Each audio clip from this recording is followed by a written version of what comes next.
What's up, everybody? Kwame here, and today everyone, Kwame here. Today I wanted to talk about this video headline I saw by this YouTuber named Bayou Josh. Now, full disclosure, I haven't watched this video yet because I didn't want what he said to infiltrate what I was thinking, and I didn't want to regurgitate something that he said. But I am going to watch it as soon as I get done with this video so that I can show him some love. And if you are into bird photography and Nikon system, or not even Nikon system, if you're into bird photography, head on over to his channel. He has an amazing channel. I've subscribed to it. He's one of us, you know. He is a full-time. The awesome part with this channel is he's one of us. He has a full-time job and he's an amateur photographer, but his pictures are unbelievable. And he has some really inspiring videos and just some really cool videos on bird photography. But the headline to his video was "Make Your Own Luck." And I really thought about that because it's so true. You know, there are so many times that we see other people's videos and pictures and we think, oh, it must be nice for them, blah, blah, blah. And the reality is we control our own luck. And so I came up with these 3 ideas that I thought could help you, and especially help me remember about, you know, to help us. And as I was thinking about it, these 3 ideas, or these 3 concepts, I guess, came to mind about creating our own luck. And listen, this is not just about you. I have to remind myself of this, and it was really good for me to think of this also. Number 1 is get out there and do the work. So what does that mean? It means, you know, get your boots on the ground, your shoes hit the pavement. You know, it's the thing I say all the time: carry a camera with you everywhere you go, because if you're out and about with the camera, 1, you're going to see the world differently. You're going to see the world in terms of pictures.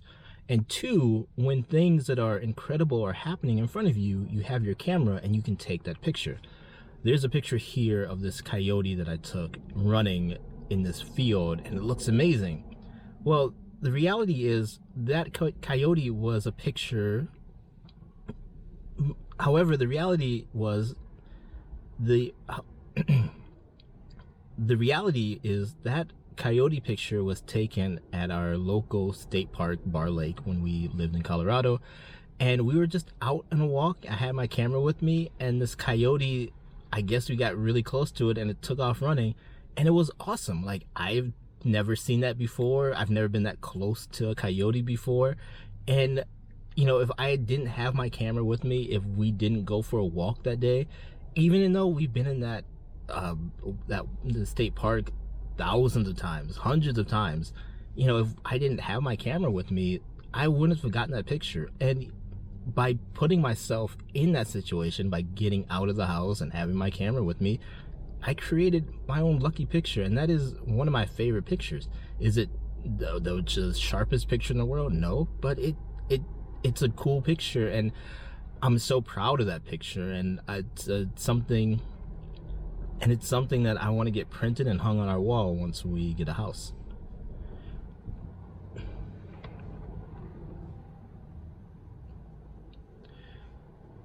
And then that leads into my second point, and that is putting in the work. So it's really easy to, and then that segues into my second point, and that is know your gear.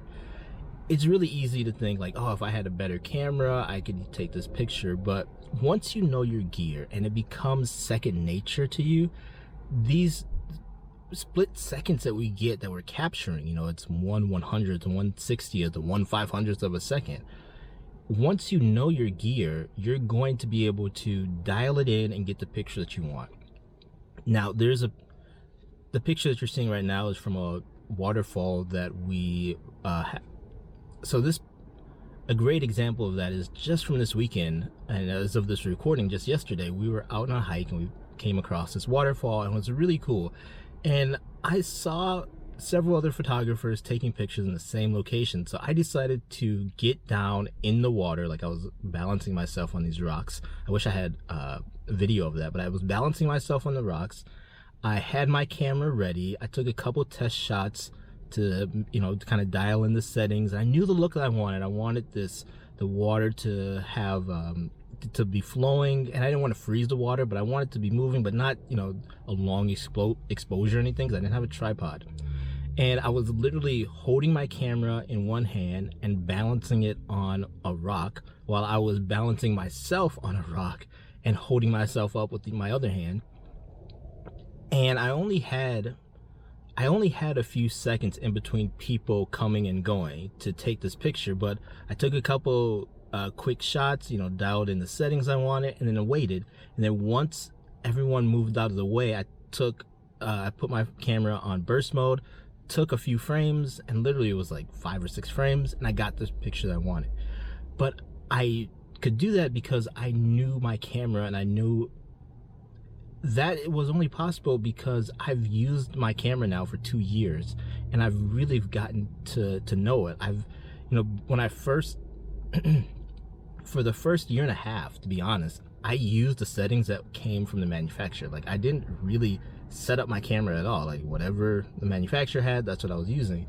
And it wasn't until literally 6 months ago where I was trying to change my focus points, and I was just getting frustrated of having to go into the menu and, you know, go that way. And I was like, there's got to be an easier way to just jump to what I want. I was like, I just bit my tongue. And so I did a quick YouTube search and saw like, so I did a quick YouTube search on customizing your buttons on the Sony a7 II, saw a tutorial how to do it, and then I, you know, made the buttons that I could customize. I put in the settings that I wanted, so now I could just one click of a button here, change my focus this way, or one click here, I can go into a different menu. And the same thing with my menu settings. Before, if I was looking for certain settings and menus, I would scroll till I found it. However, with this a7 II and most Sony cameras, and, you know, most other cameras, you can have your own like menu within your settings. So you know, so for the Sonys, I can put all the settings that are normally frequent in my own custom order, I guess, and then I just leave my settings there. So that way I can quickly jump to the settings that I want. I will have a video of that so you can see. But by knowing my camera, I was able to take the picture that I wanted. And that's only possible by getting in the settings, doing research, and just spending time with your camera. It's really easy to upgrade from one camera to the next without really knowing what you're doing. But once you get your camera dialed in, it doesn't matter how old your camera is, you will take really good pictures.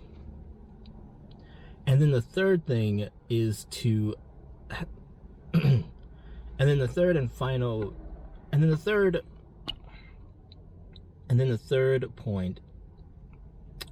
thing I would say is change your limiting mind.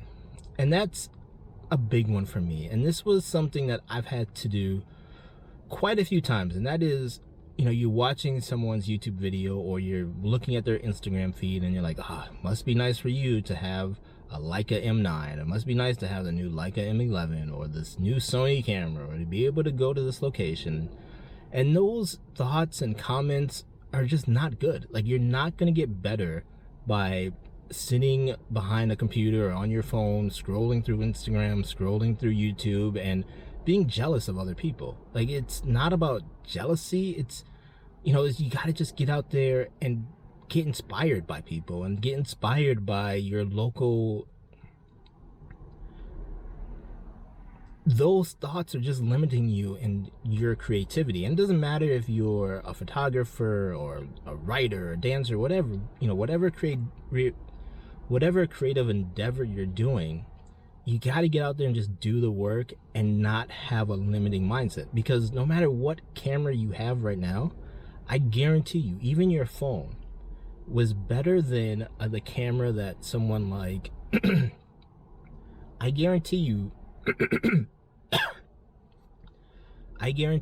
the camera that you have right now, including your phone, including this Osmo Action camera that I have, is better it's better from a technical standpoint than the camera that someone like Ansel Adams had, Sally Mann had, Gordon Parks had. And think about it, these are some of the greatest photographers of their generation, or in Sally Mann's case, after, you know, she passed away, they found all these pictures. We have such great technology at our fingertips. Especially think about our phones. Like, we can shoot, edit, and share a picture within seconds. And before, they had to, you know, take a picture, hopefully they got the picture, go to the darkroom, get it developed, and then using analog tools to do dodging and burning to create the images that they wanted. We can do that within a minute, within minutes. And so you got to get out of this mindset of like, oh, if I only get this camera, I'll be able to take these pictures. Or if I am able to go to this location, I can take these pictures. And you know, the thing that there's something that binds all three of these ideas together is that you can't sit around and wait for your luck. You can't sit around and, you know, hope that you get better gear to get your luck. And you can't sit around and not get outside. And hating on other people because they're doing something that you want to do isn't going to make you a better photographer. It's just going to make you a bitter photographer. And you're not going to like it, and you're going to give up and say like, it just wasn't for me because I couldn't get the gear that I needed. It doesn't matter. Like, if you want to be a street photographer, a better street photographer, then go out and take street pictures. If you want to become a professional photographer, well, then you got to take the pictures, you got to get your work shown and all that stuff. If you just want to get better at taking pictures of your kids and your family, or if you don't have kids and family, just your life in general, well, then you got to get out there and you got to do the work. And it's just that simple.